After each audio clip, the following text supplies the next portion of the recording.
तो फिल्म की शुरुआत में हमें नरसापुर फॉरेस्ट का सीन दिखाया जाता है और जंगल के पास एक ढाबा था जहां पे एक वार्ड बॉय आता है और उसके हाथ में अस्थियों का एक लोटा था। हम समझ पाते हैं कि ये वार्ड बॉय किसी की लाश को जलाया है, देन उसकी अस्थियां को कलेक्ट किया है और हाँ, जिसके लाश को जलाया है उसके सामान वगैरह को चुरा लिया है, चाहे वो पैसे ही क्यों ना हो। यहाँ वार्ड बॉय चुराया हुआ 500 का नोट भी दिखाता है जो कि अचानक से हवा से उड़ने लग जाता है और वार्ड बॉय इस नोट का पीछा करता है। वो नोट के पीछे पीछे जंगल में चला जाता है जहां उसे एक कमोडो ड्रैगन भी दिखता है जिससे वार्ड बॉय बचता है। एंड देन ये नोट असाधारण तरीके से उड़ते उड़ते जंगल के बीच एक हवेली में पहुंच जाती है जिसे देख के क्लियरली लग रहा था कि ये एक अबैंडन्ड हवेली है। अब ये हवेली या महल बहुत ही ज्यादा डरावना था जिसके अंदर अजीब तरह के स्टैच्यूज लगे हुए थे। पूरे महल का जो सेटअप था, जो पेंट था, वो ऐसा लग रहा था मानो लोगों को हिप्नोटाइज करने के लिए ही बनाया गया है। वार्ड बॉय को यहाँ एक सरकटा लाश भी दिखता है एंड देन वार्ड बॉय जब उस लाश को क्रॉस करता है तो वो लाश उसके पीछे खड़ी हो जाती है। एक पॉइंट पे वार्ड बॉय अपने 500 का नोट लेने जाता है लेकिन तभी असाधारण गतिविधियां होती है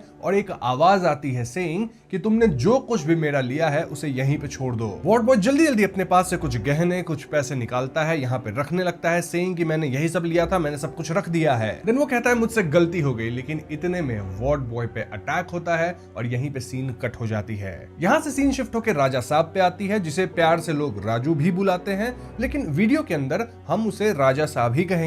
ना राजा साहब की दुनिया में उसके दादी के अलावा और कोई नहीं है ना। अगर राजा साहब के दादी की बात की जाए तो उनका नाम है गंगम्मा, गंगा देवी भी आप कह सकते हो, और उन्हें अल्जाइमर्स की बीमारी है, यानी कि वो हर चीज भूलती रहती हैं। दादी गंगम्मा हमेशा कहती रहती है कि वो एक बड़े साम्राज्य से आती है, वहां की वो महारानी थी, ऐसा कुछ, और उनके पति है कनक राजू जो कि गायब हो गए हैं और यहाँ राजा साहब का काम है कि कनक राजू को ढूंढ के किसी तरह गंगम्मा के पास लाना है। ना कनक राजू 1960 से ही गायब है तो उनका अब मिल पाना काफी नामुमकिन सा प्रतीत होता है। यहाँ हम अनीता नामक एक लड़की से भी मिल पाते हैं जो कि क्लियरली राजा साहब से प्यार करती है और वो अच्छे खासे अमीर घराने से आती है। इनफैक्ट वो अब तक राजा साहब की फैमिली को 10 लाख रुपए तक का लोन दे चुकी है जो कि वो वापस भी नहीं मांगती। और राजा साहब इस लड़की में उतने इंटरेस्टेड नहीं है, लेकिन हाँ, पैसे जरूर लेता रहता है। हर एक दिन राजा साहब का एक दोस्त उनके घर आता है सेइंग कि वो हैदराबाद में लड़की देखने गया था और एक वो फोटो अपने फोन पे दिखाता है अपनी, जिस फोटो के बैकग्राउंड में हम कनक राजू को बस के पास देख पाते हैं। दिस मीन्स कि कनक राजू शायद हैदराबाद के चार मीनार के पास है और ऐसे में राजा साहब डिसाइड्स कि वो हैदराबाद जाके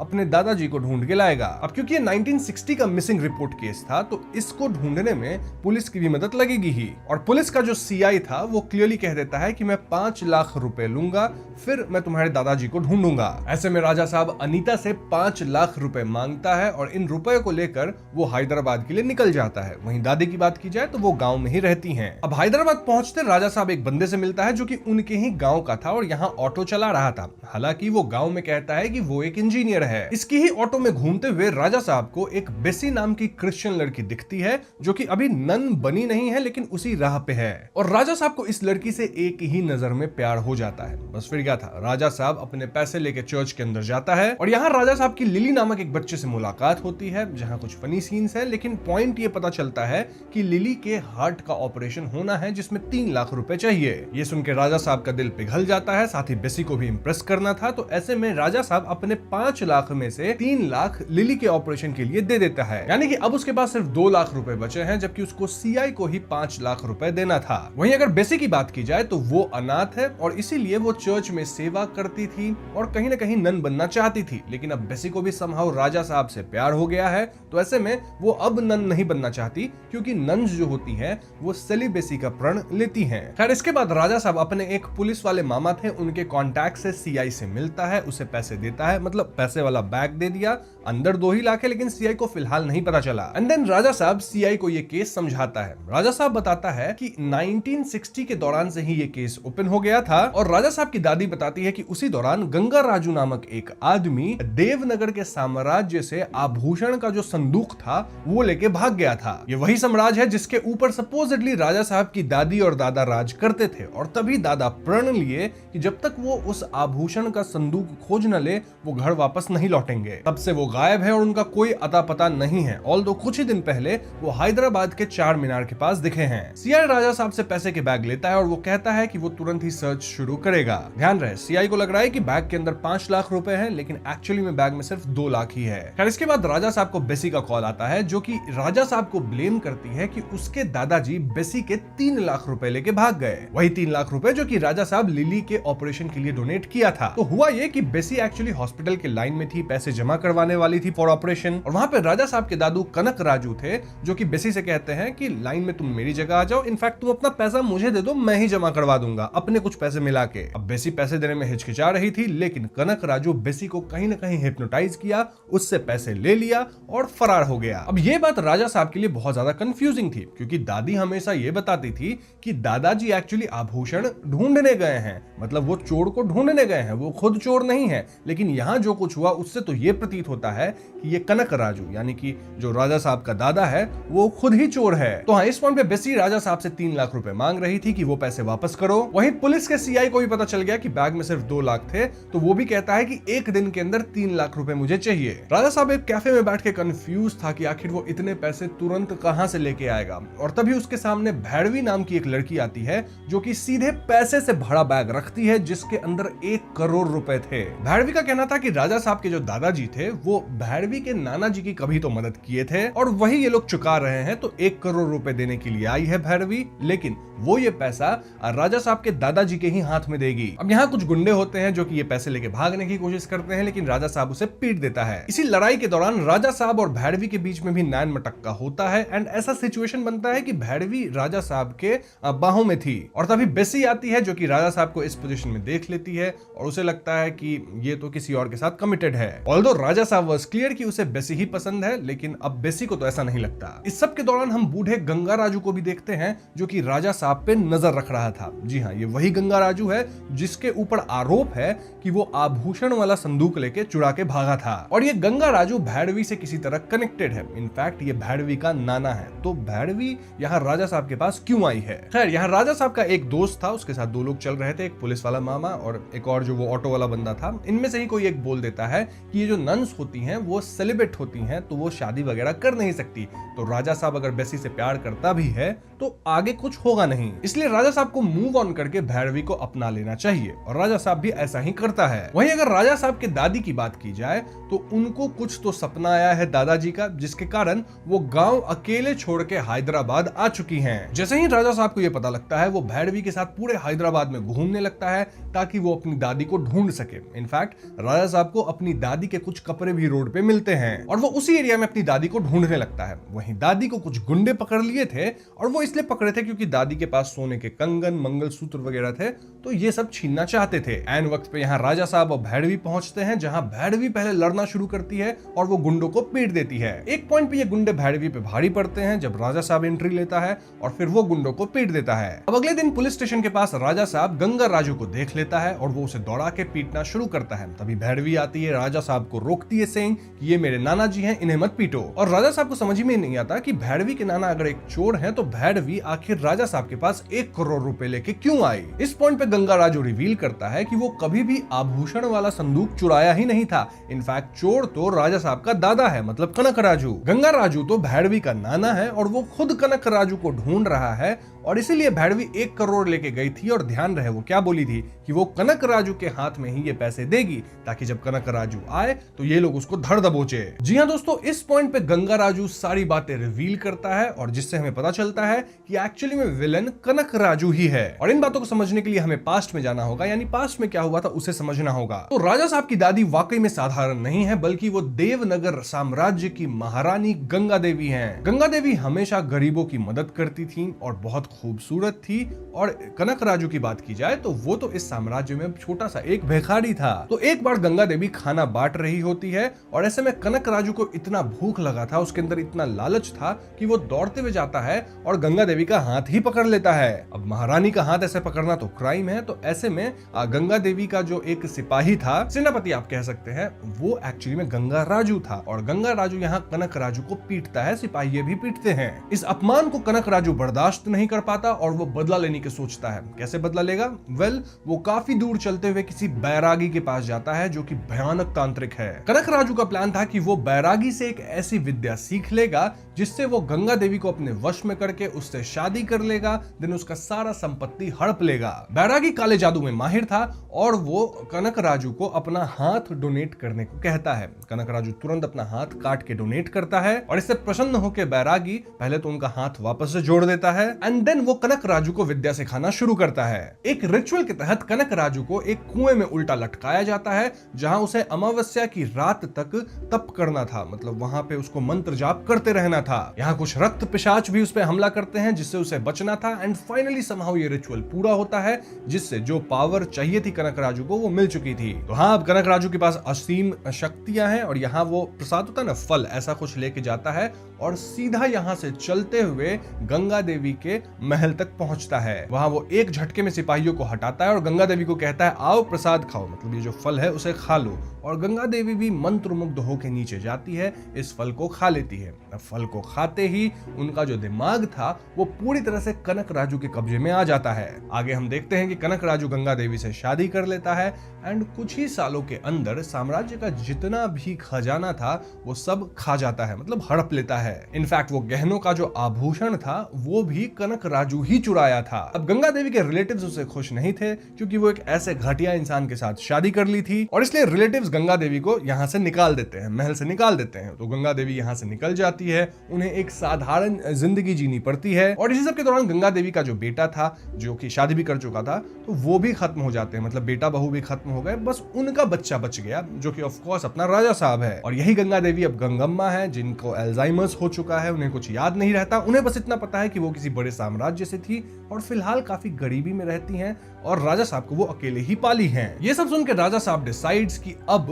वो एक्चुअली में अपने दादा यानी कि कनक राजू से बदला लेगा। बस फिर क्या था, राजा साहब, भैरवी और बाकी जो उसके दो लोग साथ रहते हैं ये चारों मिलके एक पहाड़ पे चढ़ते हैं और नरसापुर फॉरेस्ट में देखते हैं। फॉरेस्ट के अंदर उन्हें एक पुरानी अबैंडन्ड हवेली दिखती है, कोठी आप कह सकते हैं या फिर मायावी जगह जो भी बोलो वो दिखती है और ये लोग उस जगह पे पहुंचते हैं और हवेली के अंदर भी चले जाते हैं। अब दोस्तों ये वही हवेली है जहां पहले सीन में मूवी का एक वार्ड बॉय आया था और वो वार्ड बॉय अब भी यहाँ कैद है, खत्म नहीं हुआ है, रादर उसे परेशान किया जाता है कनक राजू की आत्मा द्वारा। खैर राजा साहब हवेली के अंदर आके चिल्लाने लगता है, यानी कनक राजू को इनडायरेक्टली धमकी दे रहा था कि तुमने जो कुछ भी किया है अब तुम्हें वो भोगना पड़ेगा। देन राजा साहब वो कमरा भी खोज लेता है जिसके अंदर सारी संपत्ति थी, मतलब सोना पैसा जो कुछ आप सोच सकते हो, इवन वो संदूक जिसके अंदर आभूषण थे। राजा साहब कहता है कि क्योंकि वो इन सारी संपत्ति का वारिस है तो वो इसे लेके यहाँ से निकल लेगा और तभी वार्ड बॉय इनके सामने आता है। अब वार्ड बॉय बताता है कि मूवी की स्टार्टिंग सीन में वो जिसकी अस्थियां लेके घूम रहा था वो कोई और नहीं बल्कि कनक राजू था। जी हाँ दोस्तों, कनक राजू तो 3 दिन पहले ही खत्म हो गया है और उसकी आत्मा अब इस हवेली के अंदर है जो कि खजाने को बचाती है और किसी को भी इस खजाने का एक तिनका नहीं लेने देगी। तभी यहाँ कुछ असाधारण गतिविधियां होती है, हम एक कागज को उड़ते देखते हैं जो कि एक ग्रामोफोन जैसा होता है ना उसके ऊपर जाके चिपकता है, फोनोग्राफ कहते हैं शायद, वैसा कुछ पुराने जमाने में जो होता था। फिर यहाँ से कनक राजू अपना विल पढ़ता है, मतलब ये कागज उसका वसीयतनामा था और जिसे वो पढ़ना शुरू करता है आवाजें आती है सेइंग कि ये जो हवेली है ये मेरा शरीर है और ये जो खजाना है ये मेरी रूह है। यहाँ की एक एक चीज में मेरी आत्मा बसी हुई है और यहाँ की जितनी भी दौलत है उसे खत्म होने के बाद भी मैं ही भोगूंगा। अगर कोई इसका वारिस बन के इस खजाने को हथियाने का सोचता है तो उसके साथ बहुत बुरा होगा। ये सुन के राजा साहब अपने दादा को ओपनली चैलेंज करता है और ऐसे में जो अस्थि थी जिसके अंदर कनक राजू की मतलब अस्थियां थी वो वाला लोटा फूटता है और उसके अंदर से कुछ हवा एंड देन अस्थियों का मिश्रण बन के एक ऐसा चेहरा बनता है जो कि कनक राजू का था। ये मायावी चेहरा राजा साहब के सामने आता है और दोनों का आमना सामना होता है। अब इस पॉइंट पे कनक राजू रिवील करता है कि राजा साहब का यहाँ आना उसके प्लान के ही मुताबिक था। इनफैक्ट राजा साहब के दादी को जो सपने आते थे ना कि मेरा पति जिंदा है, ये सब कनक राजू ही सपना उन्हें दिखाता था। अब कनक राजू ऐसा क्यों कर रहा है वो क्लियरली हमें आगे पता चलेगा। फॉर नाउ हम ये समझ पाते हैं हैं कि आने वाली तीसरी अमावस्या की रात कनक राजू किसी तरह का रिचुअल करने वाला है, इससे उसका पुनर्जन्म हो जाएगा। देन पुनर्जन्म होने के बाद वो वापस जिएगा, अपने खजाना को पालेगा, बेसिकली अपनी दौलत को भोगेगा, और रिचुअल सब खत्म हो जाने के बाद वो कहीं ना कहीं राजा साहब और उसकी दादी सभी को खत्म कर देगा। खैर, तो इस सब के बाद राजा साहब थोड़ा डर गया था और वो सोचता है कि इस हवेली से निकल ही लिया जाए, लेकिन हवेली का जो मेन डोर था वही गायब हो चुका था। आप यहां से निकल ही नहीं सकते। दूसरे डोर से ये लोग निकलने की सोचते हैं, लेकिन जैसे ही ये लोग बाहर निकलते एक ट्रेन गुजर जाता, जो कि अगर आप जाओगे तो आपको कुचल देगा। अगर आप रस्सी फेंक के हवा से निकलने की सोचो तो एक बाउंड्री के पास आपको इलेक्ट्रिक शॉक लग जाएगा। इन शॉर्ट, ये एक मायावी हवेली थी जिसे कनक राजू कंट्रोल करता था, और यहाँ आते तो आप अपनी मर्जी से हैं, लेकिन जा नहीं सकते बिना कनक राजू की मर्जी से। वहीं कनक राजू गंगा मां के सपनों में आके कह देता है कि मैं ये दुनिया छोड़ने वाला हूँ, और ये सपना देख के गंगम्मा बहुत विचलित हो जाती हैं कि मेरे पति मरने वाले हैं, और वो राजा साहब को कॉल करके कहने लगती है कि तुम जल्दी से अपने दादाजी को ढूंढो, उन्हें वापस लेके आओ। राजा साहब यहाँ अपनी दादी को नहीं बताता कि एक्चुअली में दादाजी बहुत बड़े फ्रॉड इंसान हैं और आपको भी अपने चपेट में लिए हुए हैं। अब हवेली में कई असाधारण गतिविधियां होती हैं, जैसे कि हम कनक राजू को चिता पे लेटे देखते हैं जहां वो जलते हुए उठ जाता है। देन यहाँ अजीब आवाजें वगैरह थी, एक अजीब तरह की बिल्ली थी, पता नहीं वो बिल्ली थी या कुछ और, बट यहाँ मोस्टली कॉमेडी ही चलती रहती है। कॉमेडी और तब बढ़ जाती है जब अगले दिन इस हवेली के अंदर बेसी भी आ जाती है, क्योंकि उसे अपने 3 लाख रुपए चाहिए थे। बेसी यहाँ अपने चर्च के किसी ब्रदर के साथ आई थी, जिसे वो ब्रदर सिस्टर एक दूसरे को ये लोग कहते रहते हैं, और ये दोनों तुरंत खजाने वाले रूम में जाके वहां से खजाना उठाने का सोचते हैं, क्योंकि 3 लाख उससे ही रिकवर करेंगे। लेकिन जैसे ही ये लोग ऐसा करते हैं, कनक राजू की आत्मा इन पे हमला करती है, और इस हमले से बेसी तो बहुत डर ही जाती है, और उसका सो कॉल्ड जो ब्रदर है वो भी डरता है, और दोनों बाहर भागते हैं। अब ऑफ कोर्स ये भी हवेली में फंस चुके हैं। इस पॉइंट पे बेसी कहती है कि इन्हें डॉक्टर पद्म भूषण से मदद लेनी चाहिए। पद्म भूषण इस फील्ड के सबसे बड़े एक्सपर्ट हैं, जिन्होंने कई अवार्ड्स जीता है। वो साइकियाट्री के थ्रू एंड पता नहीं उनको कुछ रिचुअल्स वगैरह भी आती है, सबको मिला के वो कहीं ना कहीं भूत प्रेत वाली जो भी प्रॉब्लम्स होती है उसको सॉल्व करते हैं, नॉर्मल साइकियाट्रिक प्रॉब्लम को भी सॉल्व करते हैं। बस फिर क्या था, ये लोग डॉक्टर पद्म भूषण से कांटेक्ट करते हैं, और डॉक्टर पद्म भूषण भी बिना समय गवाए इस हवेली के अंदर आ जाते हैं। वो इस हवेली को अच्छे से देखते हैं और कहते हैं कि इस हवेली को इस तरह से डिजाइन किया गया है कि यहाँ जो कोई भी आए उसे इजीली सम्मोहित किया जाए। चाहे आप हवेली के पेंट को देख लो, इसके स्ट्रक्चर को देख लो, यहाँ जो मूर्तियां लगी हैं उन्हें देख लो, यहाँ जो पेंटिंग्स है उन्हें देख लो, सब एक स्पेसिफिक वे में ही डिजाइन किए गए हैं। वो कहते हैं कि कनक राजू सिर्फ एक खतरनाक तांत्रिक नहीं है, नहीं, वो उससे भी आगे है। वो एक्चुअली पढ़ा लिखा साइकियाट्रिस्ट है, उसने सब कुछ पढ़ा है और इस तरह से चीजों को डिजाइन किया है, और इसीलिए उसको हरा पाना बहुत कठिन है, क्योंकि वो किसी को भी अपने ट्रांस में चुटकी बजाते ले सकता है। पद्म भूषण यहाँ राजा साहब को अपने ट्रांस में डाल के एक ऐसी जगह भेज रहे थे जो कि राजा साहब इमेजिन करता है। बेसिकली राजा साहब एक बीच को इमेजिन कर रहा था जहां वो ट्रांस में जाके जाता है। ये बेसिकली एक्सरसाइज थी जिससे कहीं ना कहीं राजा साहब अपने दिमाग को कंट्रोल कर सके। लेकिन तभी कनक राजू राजा साहब के दिमाग पे हमला करता है, उसका जो कनेक्शन एक बन रहा था अच्छा खासा उसको तोड़ देता है, और राजा साहब को अपनी एक कमरे की सीन दिखाने लगता है जिसके अंदर कनक राजू इंसानों की बलि दे रहा था। पद्म भूषण यहाँ राजा साहब को उस कमरे में जाने से कई बार मना करते हैं, लेकिन राजा साहब तो कनक राजू के चपेट में था। वो उस कमरे के अंदर जाता है और ये सब भयावह सीन देखता है। तो इस रिचुअल के भयानक सीन को देख के कहीं ना कहीं राजा साहब उठता है और वो बताता है कि भैया उस कमरे के अंदर लिटरली कनक राजू लोगों को समाप्त कर रहा था। Now Padma Bhushan wanted to see कि जो कुछ राजा साहब देखा है वो इल्यूजन है या फिर सच है। तो ऐसे में ये लोग उस कमरे को इस हवेली के अंदर ढूंढना शुरू करते हैं और इन्हें ये कमरा मिल भी जाता है। इस कमरे के अंदर एक कुआं था, कुएं में रस्सी लगी थी जिसे ये लोग खींचते हैं तो वहां से लाशें निकलती हैं जिनका सर गायब था। इसे देखकर सब बाहर भागते हैं एक्सेप्ट पद्म भूषण, क्योंकि पद्म भूषण यहाँ कनक राजू से टक्कर लेता है। बेसिकली इनके बीच मेंटल बैटल होता है। इस मेंटल बैटल के अंदर पद्म भूषण अपने आप को एक कार में पाता है और उनकी जो पोती है मतलब ग्रैंड डॉटर वो भी कार में होती है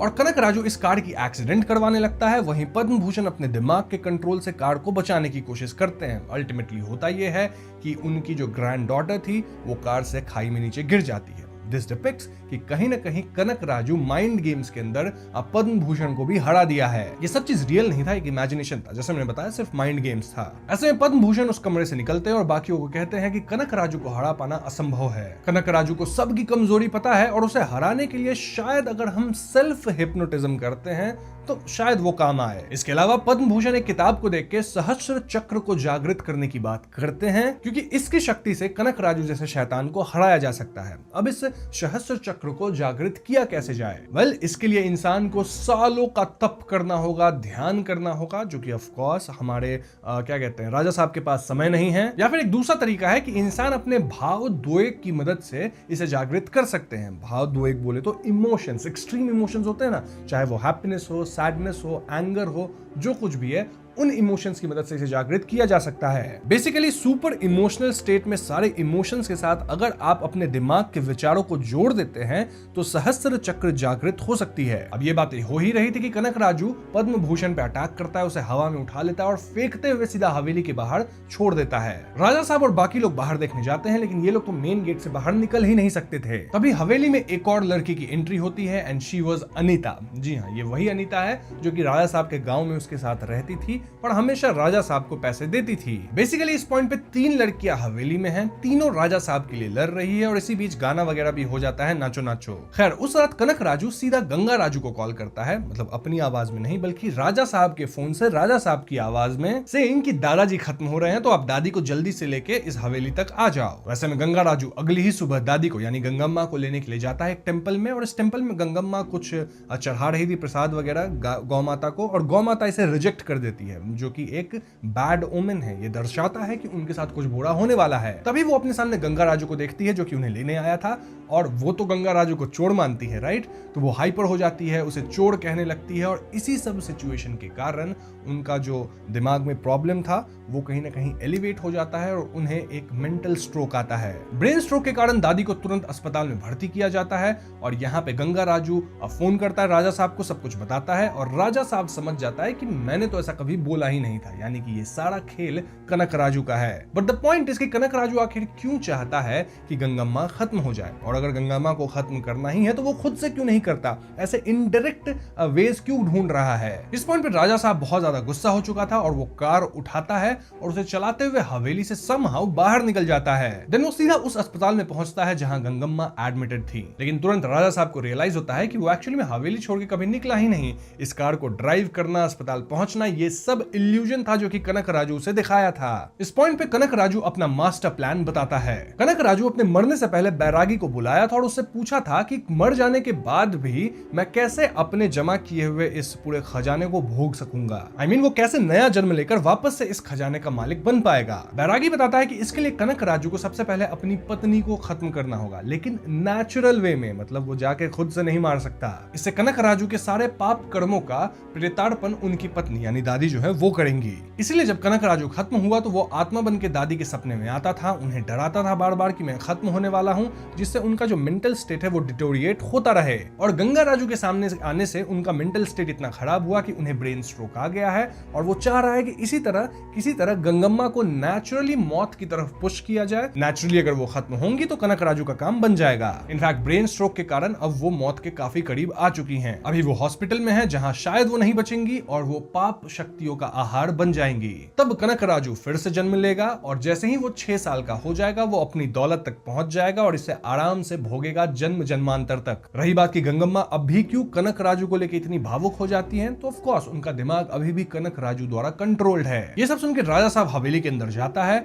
और कनक राजू का जितना भी ये आभूषण था या फिर जितने भी गहने थे, उसका पूरा संपत्ति था, पैसे थे, सब में आग लगाने लगता है कि तू इसके लिए ही सब कुछ कर रहा है ना, तो मैं आग लगा के इसे ही खत्म कर दूंगा। ऐसे में कनक राजू राजा साहब को एक मायावी जाल में फंसाता है। मतलब राजा साहब को पता ही नहीं चलता कि वो हवेली में है या फिर अस्पताल में है। अगर हवेली में है तब तो वो गहनों को, आभूषण को, पैसों को आग लगा रहा है, लेकिन अगर वो अस्पताल में है तो वो अपनी दादी के ही पैर में आग लगा रहा है, अपनी दादी को अपने हाथों से खत्म कर रहा है। राजा साहब इस इमोशनल टर्मोइल में फंस जाता है और उसे समझ ही नहीं आता कि वो कहां है। अल्टीमेटली उसे लगता है कि वो अस्पताल में ही है और दादी को आग लगा रहा है, जिसके बाद वो तुरंत आग को अपने हाथों से बुझाता है। लेकिन रियलिटी ये है दोस्तों कि राजा साहब एक्चुअली में हवेली के ही अंदर है, वो पैसों में ही आग लगा रहा था और उसे दादी समझ के अपने हाथ से बुझा दिया। एक क्षण हमें अस्पताल दिखाया जाता है, एक क्षण हवेली। राजा साहब इसमें फंसा हुआ है। राजा साहब को यही लग रहा है कि वो अस्पताल में है, यहाँ कनक राजू की आत्मा हमला कर रही है जिससे उसे लड़ना है, और वो पूरी तरह से मेंटल ब्रेकडाउन की तरफ बढ़ जाता है। राजा साहब का अब हारना तय था क्योंकि वो समझ ही नहीं पा रहा था कि वो कहाँ है। लेकिन तभी उसे पद्म भूषण की बात याद आती है कि अगर हमें इसे हराना है तो हमें सेल्फ हिप्नोटिज्म का इस्तेमाल करना पड़ेगा। राजा साहब चिल्ला के ऐसा ही करता है, यानी सेल्फ हिप्नोटाइज करता है, जहां वो खुद को एक ऐसी दुनिया में पाता है जहां उसकी दादी जो है गंगा देवी, वो अपने पूरे फुल अवतार में है, मतलब महारानी के रूप में है, और वो राजा साहब को प्रेरित कर रही हैं। दादी की हिम्मत बढ़ाने वाली आवाज और अपनी शक्तियों की मदद से फाइनली राजा साहब कनक राजू के मायावी दुनिया से निकलता है, उसके इल्यूजन से बाहर निकल पाता है और फिर वो कनक राजू पे हमला करता है। अब जैसे ही कनक राजू देखता है कि राजा साहब निकल गया है, तो वो तुरंत एक मगरमच्छ को लेके आता है, बड़े मगरमच्छ को। वहां पानी भर जाता है और ये मगरमच्छ राजा साहब पे हमला करता है, लेकिन राजा साहब तुरंत ही इस मगरमच्छ को हरा देता है। देन यहाँ सोल्जर्स के कुछ पुतले थे, जिसके अंदर से कुछ सोल्जर्स को कनक राजू निकालता है, मतलब पुतले वही रहते हैं, सोल्जर्स निकलते हैं जो कि राजा साहब पे हमला करते हैं। अब यहाँ ट्विस्ट ये था कि राजा साहब अगर इन सोल्जर्स को मारते थे तो उन्हें खुद ही चोट लगता था। एक सोल्जर को तो राजा साहब चाकू से कंधे पे मार देता है, लेकिन वो घाव कंधे पे राजा साहब को ही होता है। ऐसे में राजा साहब पहले पुतलों को जला देता है। पुतलों के जलने से राजा साहब और सोल्जर्स के बीच का कनेक्शन टूट जाता है, यानी कि अब सोल्जर को मारेंगे तो सोल्जर को ही चोट आएगी। बस फिर क्या था, तुरंत राजा साहब सारे सोल्जर्स को निपटा देता है। इसके बाद कनक राजू राजा साहब के ऊपर रेत की आंधी लेके आता है, जिसमें राजा साहब दब जाता है। लेकिन राजा साहब अगेन अपनी दादी वाली साम्राज्य को इमेजिन करता है, जहां दादी उसे प्रेरणा दे रही थी, कह रही थी कि तुम इससे निकल जाओगे, और इसी हिम्मत ताकत का इस्तेमाल करके राजा साहब इस समुद्री रेत से निकल जाता है। देन वो पूरी हवेली में आग लगाने लग जाता है, मतलब एक विप, एक चाबुक जैसा कुछ लिया था जिसपे आग लगी थी और उछल उछल के चारों तरफ आग लगा रहा था। अब ये हवेली कहीं ना कहीं कनक राजू का शरीर था और ये खजाना उसकी रूह, तो ये सब जलने लग गई थी और कनक राजू डेस्परेट होकर बैरागी को बुलाता है। बैरागी वार्न करता है कि अगर राजा साहब सहस्त्र चक्र की अंतिम अवस्था तक पहुंच गया तो पूरी ब्रह्मांड मिलके कहीं ना कहीं राजा साहब की मदद करेगी और फिर कनक राजू का हारना तय है। तो इससे पहले वो ऐसे अवस्था में पहुंचे, कहीं ना कहीं कनक राजू को राजा साहब को खत्म करना होगा। राजा साहब तो अब तक कनक राजू की आत्मा तक को पीटने लग गया था उस जलते हुए विप से। राजा साहब का पलड़ा अब भारी था, लेकिन तभी कनक राजू अपना फाइनल दाव खेलता है। वो बेसिकली राजा साहब को इमोशनल कर देता है, ये कह के कि अगर मैं खत्म हो गया और ये बात तुम्हारी दादी को पता चलेगी तो तुम्हारी दादी भी जिंदा नहीं रह पाएंगी, क्योंकि दादी हमेशा बोलती है कि अगर दादा इस दुनिया से चले गए तो मैं भी इस दुनिया में नहीं रह पाऊंगी। बेसिकली राजा साहब कहीं ना कहीं अपने दादा को नहीं खत्म कर सकता, कनक राजू को नहीं खत्म कर सकता, और ये सुनते राजा साहब स्थिर हो जाता है, वो इमोशनल टर्मोइल में चला जाता है और इसी का फायदा उठा के कनक राजू कहीं ना कहीं एक विशालकाय फॉर्म में आता है, हवेली को तोड़ के एक बड़ा सा जायंट बन जाता है और वो राजा साहब को अपनी मुट्ठियों में बंद कर लेता है। देन वो राजा साहब की आत्मा को खींच के उसे खत्म करने लगता है और राजा साहब भी कुछ कर नहीं पा रहा था। ये पल राजा साहब के लिए बहुत ज्यादा इमोशनल था और इन्हीं इमोशंस या भावोद्वेग का इस्तेमाल करके राजा साहब के अंदर सहस्त्र चक्र जागृत हो जाता है। ऐसा होते हम राजा साहब के पीछे चक्र वगैरह देख पाते हैं, उनके शरीर में चक्रास आ गए थे पूरी तरह से और वो हवा में उड़ते हैं और इस बड़े से जायंट जो कि कनक राजू है उस पर हमला कर देता है। पैरेलल में हम दादी को भी देखते हैं, मतलब ऑफ कोर्स दादी तो अस्पताल में है, ये एक इमेजिनेशन था कि दादी कहीं ना कहीं दुर्गा माँ की, काली माँ सब की पूजा कर रही थी और वो अपने मंत्र जाप से कहीं ना कहीं राजा साहब की मदद कर रही थी। कहा गया था ना सहस्त्र चक्र जागृत होगा तो पूरा ब्रह्मांड राजा साहब के साथ आ जाएगा, और यहाँ वैसा ही कुछ हुआ और राजा साहब इस जायंट मॉन्स्टर को जो कि कनक राजू था उसे पीट देता है। बाकी कैरेक्टर्स भी ये सब देख पाते हैं क्योंकि वो लोग हवेली के बाहर थे और इन द एंड राजा साहब कहीं ना कहीं कनक राजू को खत्म कर देता है। यहीं पे सीन कट होती है और अगला सीन कहीं ना कहीं अंतिम संस्कार का था। किसका? ऑफ कोर्स कनक राजू के अंतिम संस्कार का, क्योंकि था तो वो राजा साहब का दादा ही ना, और यहाँ जो राजा साहब था वो बहुत डरा हुआ था कि जैसे ही दादी को पता चलेगा कि दादा खत्म हो गए तो पता नहीं वो अपने ही प्राण त्याग दे। लेकिन यहाँ हो जाती है कॉमेडी। कॉमेडी ये कि दादी को याद ही नहीं रहता अपने अल्जाइमर्स के कारण कि वो ही उनके दादा हैं, तो वो उनको दादा का कुछ याद ही नहीं रहा, तो दादा खत्म हो गए, उससे भी कोई मतलब नहीं। तो हाँ, ये भी काइंड ऑफ एक हैप्पी फनी एंडिंग थी। देन आगे हम देखते हैं कि तीनों लड़कियां अब भी राजा साहब के पीछे पड़ी हैं। उन्हें डिसाइड करना है कि राजा साहब इन तीनों में किसको चूज करेगा, और राजा साहब यहाँ फ्लैश की माफिक भागता है और पता नहीं एक पुराने से गराज में पहुंच जाता है। वहां हम एक दूसरे राजा साहब को देखते हैं जो कि जोकर वाले गेटअप में है, हाथ में हथौड़ा है और वो पीट रहा है और वो स्माइल करता है अपने राजा साहब को देख के। एंड देन एक टाइटल आता है राजा साहब टू सर्कस 1935, यानी कि इस फिल्म की एक अगली पार्ट भी आने वाली है, पार्ट 2 आने वाली है। And trust me when I से कि ये वाला जो सीन था ये फिल्म में सबसे डरावना था, ये जानते हुए कि अब पार्ट 2 भी देखना पड़ेगा।